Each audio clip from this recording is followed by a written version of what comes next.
means we get to do our growing song. April the 8th. Let's count to 8 together. Here we go. 1, 2, 3, 4, 5, 6, 7, 8. There have been 8 days in April this month. Let's check the weather before Chrissy forgets. What's the weather? What's the weather? What's the weather like today? Is it sunny? Is it raining? Is it snowing out today? Let's see. What do you guys see out there? Is it sunny today? Not really. Is it cloudy today? I think so. Let's put up our cloudy sign. Today is Wednesday. The weather is cloudy. Tomorrow will be Thursday. Now you guys know, on Wednesdays, there's a special song that Chrissy likes to sing. So can everybody get ready to grow? Get really small. Remember, our song starts really quiet. Then when we grow, it gets really loud. And then it gets really quiet again. Ready? Okay, let's do it. Sunday, Monday, Tuesday, Wednesday, Thursday, Friday, Saturday. Great job singing along with me, starting quiet, getting loud, then getting really quiet again. You guys rock, and you're getting so good at your days of the week. Keep it up. Alrighty, friends, let's check out our mushrooms. How are they doing? Yesterday was day 6 for our mushrooms, which means that today is day 7 that the mushrooms have been growing. I don't see any mushrooms coming out of the ground yet, but that's okay. Plants take a long time to grow. Do you guys remember what things the plants need? Yeah, they need sunshine and they need water. Let's give them some more water. Here we go. Ready? 1, 2, 3, 4, 5, 6, 7, 8, 9, 10. And hopefully we'll see some mushrooms soon. Let's sing to them to help them grow. Are you ready? Show me your inches. Show me your rows. Show me make this garden grow. Here we go. Inch by inch, row by row, I'm gonna make this garden grow. All it takes is a rake and a hoe and a piece of fertile ground. Inch by inch, row by row, please bless these seeds I sow. Please warm them from below till the rain comes tumbling down. Amazing. Do you think they heard us? Okay, let's sing it to them one more time so we can make sure that they heard us, okay? Come on, little mushrooms, we want you to grow. Inch by inch, row by row, I'm gonna make this garden grow. All it takes is a rake and a hoe and a piece of fertile ground. Inch by inch, row by row, please bless these seeds I sow. Please warm them from below till the rain comes tumbling down. Alrighty, I bet you they've heard us. Earlier this week, we talked about the letters A and the letter B. Today, our letter of the day is letter C. C, to make it, it's like you draw a circle, but then you stop early. I start my circle, and I stop early. For uppercase C and a lowercase c. Guys, we have a lot of C friends in our class, including me. I'm a letter C friend. We'll start with my name. C is for Chrissy. And C is for Colin. And C is for Connor. And C is for Charlotte. And C is for Charles Eston.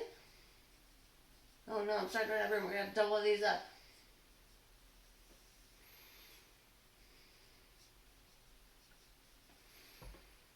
Charles Eston, there we go. And C is for Carter.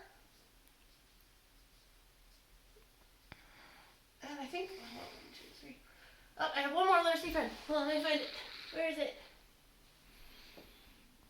Oh, and Cormany. Oh, my sweet Cormany. There they are. All of my letter C friends. Whoa, amazing. There are so many letter C friends. None of them have little C's in their name, but that's okay. We just have 1, 2, 3, 4, 5, 6, 7 friends, including me, that start their name with an uppercase C. That is pretty cool. Let's go do our letter C song. Come on over to the floor. Make a C with our hand. You just do the same thing as with the pencil. You start a circle, and then you open it up. Ready? This song goes like this. Can you bake a cake? Can you cook a T-bone steak? Can you make a chocolate malted? Can you make an ice cream shake? Can you boil a cup of water? Clean the dishes like you ought to? Can you bake a cake? It's very fast. We'll do it one more time, and then Miss Chrissy has another letter C song that I like better, okay? So let's just do this one more time. Okay, here we go. Ready? Can you bake a cake? Can you cook a T-bone steak? Can you make a chocolate malted? Can you make an ice cream shake? Can you boil a cup of water? Clean the dishes like you ought to? Can you bake a cake? Okay, that was the fun letter C song, but it was really fast and it didn't have a lot of C words. So let's sing C is for cookie. Can you do that with me? C is for cookie, it's good enough for me. C is for cookie, it's good enough for me. C is for cookie, because cookie starts with C. Now, you know what? Cookies start with C. Delicious. Let's do that one more time. You ready? C is for cookie, it's good enough for me. C is for cookie, it's good enough for me.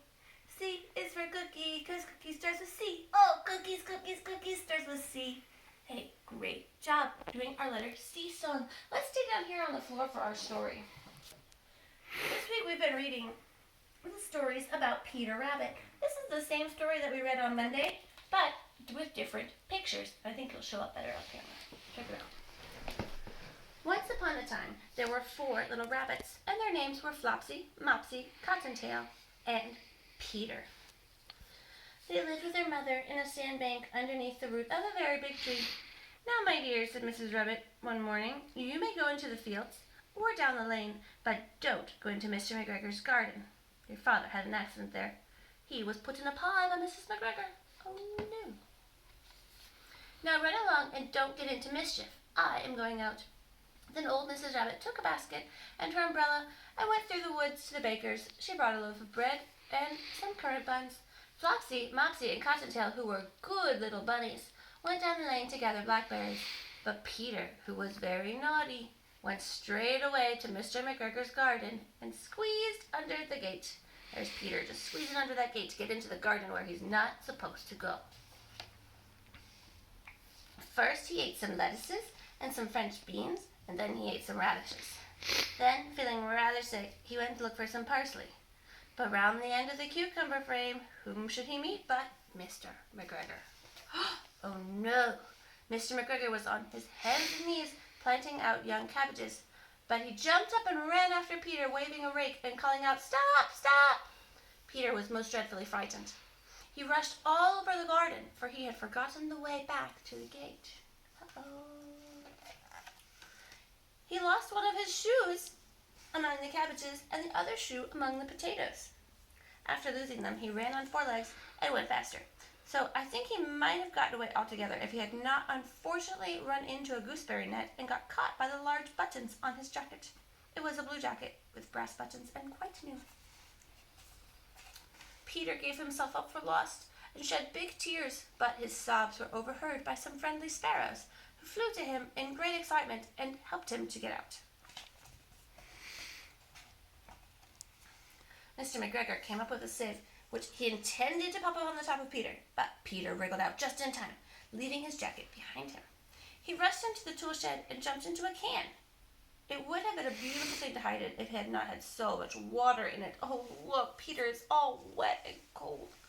Mr. McGregor was quite sure that Peter was somewhere in the shed, perhaps hidden underneath a flower pot. He began to turn them over, carefully looking under each one. Presently, Peter sneezed. Achoo! Mr. McGregor was after him in no time. He tried to put his foot upon Peter, who jumped out of a window, upsetting the tree plants. The window was too small for Mr. McGregor, and he was tired of running after Peter, so he went back to his work. Peter sat down to rest. He was out of breath and trembling with fright, and he had not the least idea which way to go. Also, he was very damp from sitting in that wet can. After a time, he began to wander about, going not very fast and looking all around. He found a door in the wall, but it was locked, and there was no room for a fat little rabbit to squeeze underneath. An old mouse was running in and out of the stone, carrying peas and beans to her family in the wood. Peter asked her the way to the gate, but she had such a large pea in her mouth that she could not answer him, and Peter began to cry. Then he tried to find his way straight across the garden, but he became more and more puzzled. Presently he came to a pond where Mr. McGregor filled his water cans. A white cat was staring at some goldfish. She sat very still, but now and then the tip of her tail twitched as if it were alive.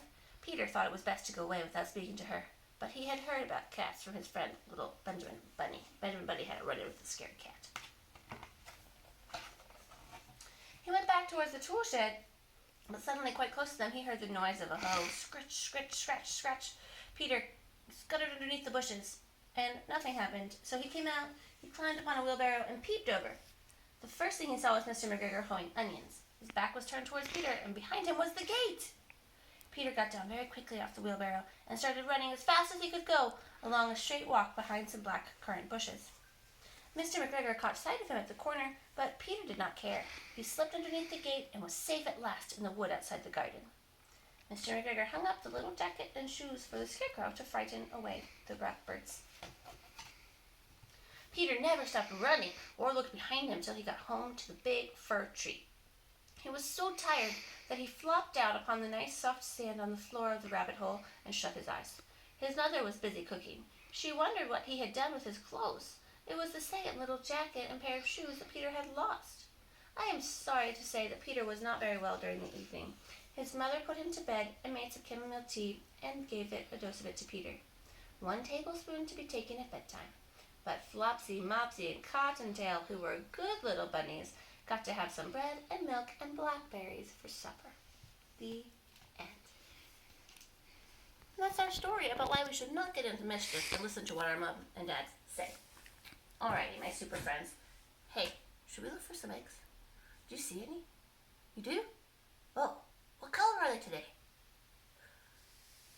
Yeah, they're green. I know, right? Before we looked for some blue ones and some yellow ones, but today are green. We need to find 5 eggs. Are you ready? Okay, let's do it. Do you see any? You do? Where are they? Oh my gosh, they're right in front of me. Here's one. Will I find some more? Oh, there's another one on top of the apple. Whoa. Did you see any more? Oh my gosh, yeah, it's on the window. Whoa. And there's one way up high. Can I reach it? Can I reach it?